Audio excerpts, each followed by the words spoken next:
कि तुम्हारी हर एक समस्या का मैं मुकम्मल जवाब हूं। ध्यान से सुनना ऋषिका, सुना मत। तुम्हारी हर एक समस्या का मैं मुकम्मल जवाब हूं। कभी वक्त मिलिए तो पढ़िएगा मैं भारत का संविधान। तो जानते हो इसके पीछे हिस्ट्री क्या है कि जब ब्रिटिशर्स 1947 में जाना चाहते थे, जाने वाले थे, तो ऐसे ही तो छोड़ के चले नहीं जाएंगे कि जी छोड़ के चले गए और अब आप लोग देखो। उन्होंने एक साल पहले यानी कि 1946 में एक कमेटी बना दी थी और जिससे कहा था कि आप अपने लिए कैसे आप लोग चलाना चाहते हो इस देश को, उसकी तैयारी करना स्टार्ट कर दो। तो कमेटी बनाई गई, क्या बनाने के लिए? कॉन्स्टिट्यूशन बनाने के लिए कमेटी बनाई गई। और 1946 से लेकर 1949 तक उस कमेटी ने काम करा। और ऐसा नहीं है कि सिर्फ एक कमेटी बना के हमने भारत का संविधान बना दिया, नहीं, there were total 13 committees which were formed to make the constitution. उस कमेटी का सबसे इंपॉर्टेंट कमेटी जो थी वो थी ड्राफ्टिंग कमेटी, जिसके हेड थे बी.आर. अंबेडकर साहब। और उन्हीं ने इन पूरी कमेटीज को डायरेक्ट करा, सबको साथ काम करने के लिए मोटिवेट करा, जो भी लड़ाई झगड़े भी हुए उन सबको सॉल्व करा और फाइनली 26 नवंबर 1949 को भारत का संविधान फाइनल बनके चालू हुआ। तो कितनी कमेटियां लगी? 13 कमेटियां। सबसे इंपॉर्टेंट कमेटी ड्राफ्टिंग कमेटी, जिसके हेड बी.आर. अंबेडकर, इसलिए उनका नाम सबसे ज्यादा फेमस है और सबसे ज्यादा उजागर, और उनको नाम पूजा जाता है, उनका नाम, ठीक है ना। 26 नवंबर 1949 को इंडियन कॉन्स्टिट्यूशन डे मनाया जाता है and B R. Ambedkar father of Indian constitution कहलाते हैं। तो बताना कब से चालू हुआ था कॉन्स्टिट्यूशन बनना? 1969 से 1949। बट बन तो गया, लागू नहीं करा। लागू कब करा? 26 जनवरी 1950। अब ये बात में बहुत ज्यादा कंफ्यूजन है कि ऐसा क्यों करा। आप बताओ ना, जब बन गया था 26 नवंबर 1949 में, तो हमने लागू 2 महीने लेट क्यों करा? इसके पीछे भी एक कहानी है बहुत बड़ी, मैं आपको शॉर्ट में बता रहा हूं बस। 1927 में जवाहरलाल नेहरू ने एक घोषणा कर दी कि आज से इंडिया स्वतंत्र है, हम किसी भी ब्रिटिशर का रूल को नहीं मानेंगे। और उन्होंने एक दिवस की घोषणा कर दी जिसका नाम था स्वाधीनता दिवस। क्या था? स्वाधीनता दिवस। और ये किस दिन घोषणा करी? 26 जनवरी 1927। उन्होंने जो दिन चुना वो कौन सा चुना? 26 जनवरी, ठीक है ना। अब 26 जनवरी जब उन्होंने दिन चुन लिया तो उस दिन की इंपॉर्टेंस थी स्वाधीनता दिवस। और ऐसा नहीं उन्होंने सिर्फ दिन को चुनकर खत्म कर दिया ना, उन्होंने उसे हर साल मनाया भी। हर साल ये दिन मनाया जाता था देश में कि हाँ हम स्वाधीन मतलब इंडिपेंडेंट है, अधीन नहीं है किसी के। क्या बात समझ आती है? अब 26 नवंबर को 1949 को आप अधीन होना चाहते हो किसके? भाई आप लोग, अगर हम लोग की बात करी जाए, हम लोग कॉन्स्टिट्यूशन के अधीन ही तो हैं। वह बात मानते हो कि नहीं मानते? हम लोग कॉन्स्टिट्यूशन के क्या हैं? अधीन। एक जगह आप स्वाधीनता दिवस मना रहे हो इंडिपेंडेंट, और एक जगह आप कह रहे हो हम अधीन है। तो हमने क्या करा, इस डे को डाल दिया, मर्ज कर दिया किसके साथ? 26 जनवरी के साथ, ताकि उस दिन की भी अहमियत कम ना हो और इस दिन की भी अहमियत बनी रहे, दोनों आपस में कॉन्ट्राडिक्ट ना करें। तो इसलिए इसको 2 दिन पोस्टपोन करके 26 जनवरी 1950 को मनाया गया। अब बात करते हैं कॉन्स्टिट्यूशन की इतनी अहमियत क्यों है देश के अंदर, क्यों बी.आर. अंबेडकर को पूजा जाता है, क्यों कॉन्स्टिट्यूशन डे मनाया जाता है, और क्यों कॉन्स्टिट्यूशन को लाने की इतनी जल्दी थी और जल्दी लाते लाते भी 3 साल लेट कर दिया। इसकी अहमियत आप इस बात से समझ सकते हो कि ये एक अलग हेयर स्टाइल लगा के आई है, बना के आई है, ये एक अलग हेयर स्टाइल बना के आई है। लड़कियों की बात कर रहा हूँ, ये इसका कुछ अलग हेयर स्टाइल होगा। हेयर स्टाइल की बात कर रहा हूँ। आप नॉर्थ कोरिया में जाओ तो आप हेयर स्टाइल भी अपनी पसंद का नहीं रख सकते। नॉर्थ कोरिया में लड़कों का हेयर स्टाइल वो होगा जो किम जोन उनका हेयर स्टाइल है, बीच की मांग और साथ में बाल। और लड़कियों का हेयर स्टाइल वो होगा जो उसकी वाइफ 5 हेयर स्टाइल रखती है, उन्हीं 5 में से लड़कियों को एक हेयर स्टाइल चूज करना होगा जो वो रखेंगी। अगर आपने वो हेयर स्टाइल चूज नहीं करा या नहीं रखा तो आपके लिए पनिशमेंट है।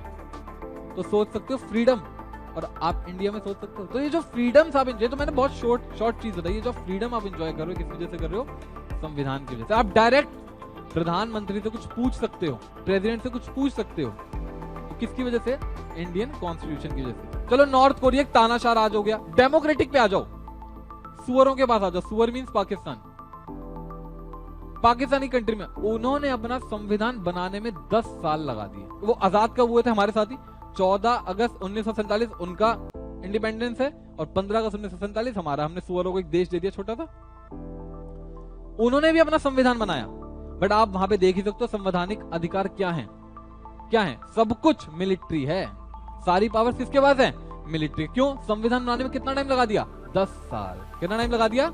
और सीधी सी बात, आप एक बात सोचो ना, आपके देश में कोई नियम नहीं है, कोई कानून नहीं है, कोई लॉ नहीं है, तो किसकी चलेगी? जिसके हाथ में हथियार उसकी चलेगी। तो भाई आर्मी ने वहां पे जो कहा वो करना पड़ा। आर्मी ने कहा जी ये पूरा डिपार्टमेंट, मान लो रेलवे डिपार्टमेंट मुझे दे दो, किसको देना पड़ेगा? नहीं दोगे तो क्या मार देंगे? मार देंगे आपको, गन्स तो हमारे पास ही है। वहां पे प्रधानमंत्री, प्रेसिडेंट, डिफेंस मिनिस्टर तो सब पपेट हैं, किसके? आर्मी के। वहां पे एक बच्चा भूखा मर रहा है, भूखा मर जाएगा, बट गोलियां आर्मी के पास ऑन टाइम पहुंचनी चाहिए। पाकिस्तान की हालत आज ये है कि वहां के लोअर क्लास लोगों के खाने को रोटी नहीं है, गवर्नमेंट के पास बांटने को अनाज नहीं है, बट आर्मी के पास लड़ने को हथियार पूरे हैं। क्या बात समझ रहे हो?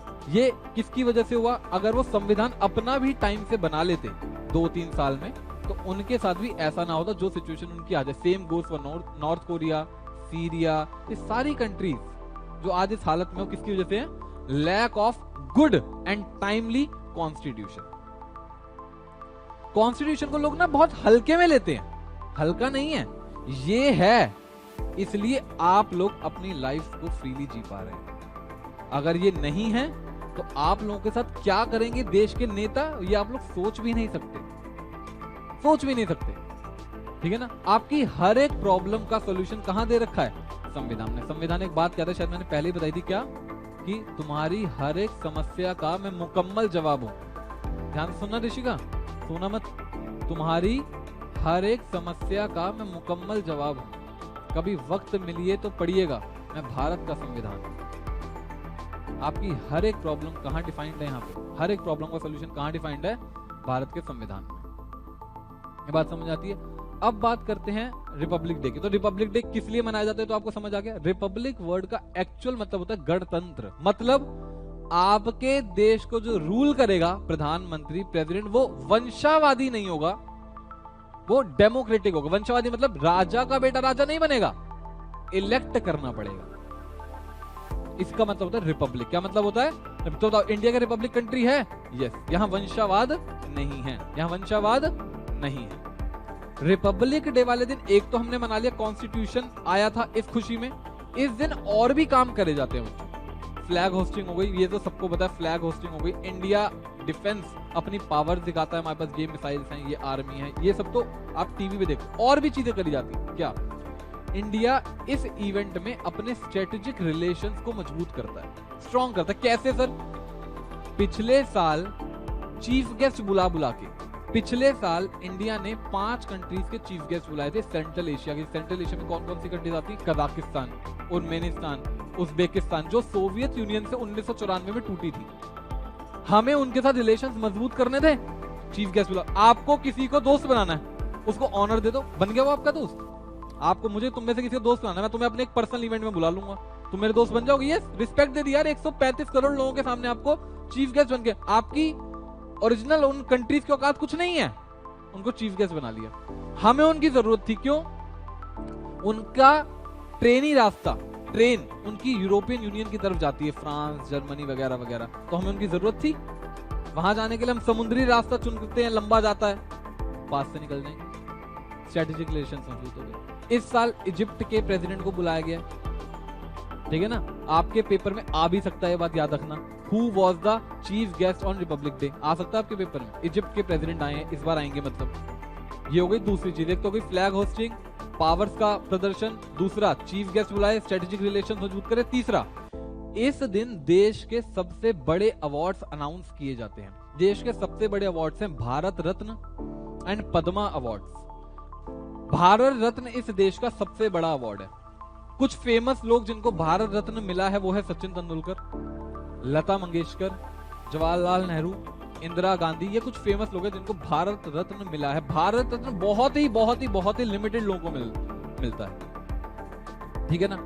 और दूसरे टाइप के अवार्ड्स हैं Padma awards. Padma awards 3 category के होते हैं, पद्म विभूषण, पद्म भूषण और पद्मश्री। पद्म विभूषण लेटेस्ट कोई एक फेमस पर्सनैलिटी जिनको मिला वो है CDS बिपिन रावत, जिनकी प्लेन क्रैश में पिछले साल ठीक है ना, जो भी कह लो हादसा हो गया था, उनको पद्म विभूषण मिला है। पद्मश्री लेने वाले फेमस लोग कौन कौन है? MS धोनी है, विराट कोहली है, शिखर धवन है, सचिन तेंदुलकर है, ठीक है ना, इन सबको ये सब अवार्ड मिले हैं। तो इस दिन 26 जनवरी को इन अवार्ड्स का अनाउंसमेंट होता है। यार अनाउंसमेंट होता है, दिए नहीं जाते। क्या होता है? सिर्फ अनाउंसमेंट। दिए कब जाएंगे? मार्च अप्रैल में एक इवेंट रखेंगे राष्ट्रपति भवन में, और उस इवेंट में प्रेसिडेंट साहब, कौन देता है? प्रेसिडेंट। कौन देता है? प्रेसिडेंट साहब देंगे। फ्लैग होस्टिंग भी कौन करता है? प्रेसिडेंट करता है। देखा कितने इवेंट्स हो गए 26 जनवरी को। हमें क्या लगता है सिर्फ क्या हो रही है? परेड हो रही है। सिर्फ वो नहीं हो रहा, ऑलरेडी बहुत सारी चीजें इंटरनली चल रही हैं। तो कॉन्स्टिट्यूशन की बहुत अहमियत है। यही वजह है कि BR अम्बेडकर को भगवान की तरह पूजा जाता है, जगह जगह पे उनकी मूर्तियां लगाई जा रही, क्योंकि अगर कॉन्स्टिट्यूशन हम 1949 में तैयार नहीं कर पाते तो आपके देश के लिए बड़ी समस्या होती। आपको जान के हैरानी होगी कि हमारे देश का पहला इलेक्शन भी कब हुआ है, पता है आपको? 1951, 1951। आजाद कब हुए थे? 47। इलेक्शन कब हुआ? 51। यानी कि तब तक किसी का राज नहीं था। कौन राज कर रहा था? Governor general. कौन राज कर रहा था? आजादी से 1 साल तक तो राज करा लॉर्ड माउंटबेटन ने, जो वॉइस रॉय थे इंग्लिश के, यूके के, लास्ट वॉइस रॉय इंडिया के, उन्होंने करा। उसके बाद इंडिया के एक पर्सन को वो पोस्ट देके चले गए, उन्होंने 4 साल राज। यानी कि प्रॉपर हमारे पास विधानसभा, लोकसभा कुछ नहीं था, ये सब आया है आफ्टर कॉन्स्टिट्यूशन। तो ये कॉन्स्टिट्यूशन की अहमियत है। ये है तो समझ लो, ये है तो हम हैं। क्या बात समझ आती? तो ये बात हमेशा याद रखना, ये डे बहुत इंपॉर्टेंट है। तो है आपको इन फैक्ट से नॉलेज मिली होगी। अब किसी और दिन कुछ नए बात पर डिस्कशन करेंगे।